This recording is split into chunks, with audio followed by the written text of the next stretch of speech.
Historically, the gap between major Grand Theft Auto titles maxed out at 5 years. A half-decade was the absolute limit players had to wait. But today, the timeline looks very different. An entire generation of players has grown up, graduated, and entered the workforce while waiting for a single sequel to arrive. What started as standard anticipation slowly morphed into widespread confusion. As the years stacked up, the total silence from the studio left the community grasping for answers. It raised an obvious question. Why would the developers of the most lucrative entertainment property ever created suddenly hit the brakes and stop making sequels? This gap is the direct result of a strategic shift that began the day the previous game launched, September 17, 2013. When Grand Theft Auto V launched, it generated $1 billion in retail sales in just 3 days. It shattered existing commercial records immediately.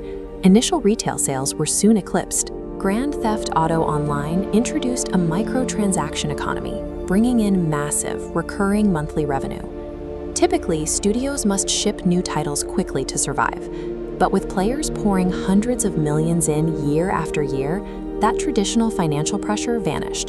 The developers had constructed a self-sustaining economic engine. With cash actively flowing in, there was zero corporate incentive to rush the next installment out the door. Instead of immediately pivoting to the next Grand Theft Auto, management directed their massive workforce toward finishing Red Dead Redemption 2. The scope of that Western adventure was so large that the company's traditional structure broke down. They dissolved their multi-studio model, combining all their global locations into one unified development team to get the game across the finish line. Because so much human capital was tied up in that single release, active full-scale production on a new Grand Theft Auto didn't truly begin until the window between 2018 and 2020. When they did transition to the new project, the team faced a strict technological mandate. They had to completely overhaul their internal architecture, developing the next iteration of their proprietary software, known as the Rage 9 engine. This engine needed to support a radically denser world.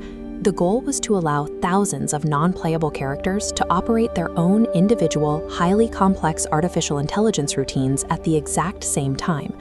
It also had to handle highly advanced physics simulations, like independent vehicle suspensions and simulated fluid dynamics, ensuring these heavy interactions happen without any drops in performance. The early years of this 13-year wait were a calculated trade-off. The studio sacrificed a quick release schedule in order to construct the highly specific technological foundation their next game required. Just as production ramped up, the 2020 pandemic forced global lockdowns. For a studio heavily reliant on extreme secrecy and in-person collaboration, the shift to remote work severely bottlenecked their output. Then, the company's internal structure took a major hit. Dan Houser, the studio's co-founder and the lead writer for nearly every major title, abruptly resigned after an extended break. His departure triggered a wave of exits from other veteran designers and writers. Midway through their largest project ever, the remaining executives had to restructure their creative leadership team. The most severe blow arrived in September 2022. A teenage hacker linked to the Lapsus Group breached the company's internal network, downloading and publishing 90 videos of early development footage online. Management responded with intense security measures, coordinating with federal authorities. Internally, they locked down communication networks and issued strict, full-time return-to-office mandates for their employees to prevent further leaks. While the hacker eventually faced criminal prosecution, the damage to the studio was severe. The network intrusion cost the company an estimated $5 million and burned thousands of staff hours on recovery efforts. Between a global health crisis, the loss of their creative architect, and a massive cyber attack, the team's momentum stalled. These compounding issues effectively added years to the development timeline. Faced with these roadblocks, many publishers would have cut features to hit a quarterly deadline. But Take-Two Interactive CEO Strauss Zelnick maintained a strict corporate mandate.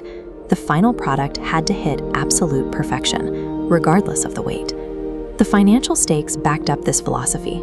Industry analysts estimate the total development budget reached anywhere from $1 to $2 billion, dwarfing the cost of major Hollywood blockbusters. Simultaneously, leadership was trying to repair the studio's internal culture.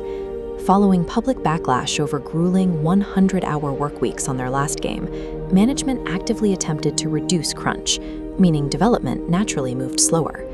When you invest $2 billion into a single piece of media, rushing it out the door is an existential risk. A delayed, polished release was the only acceptable outcome for the company's bottom line.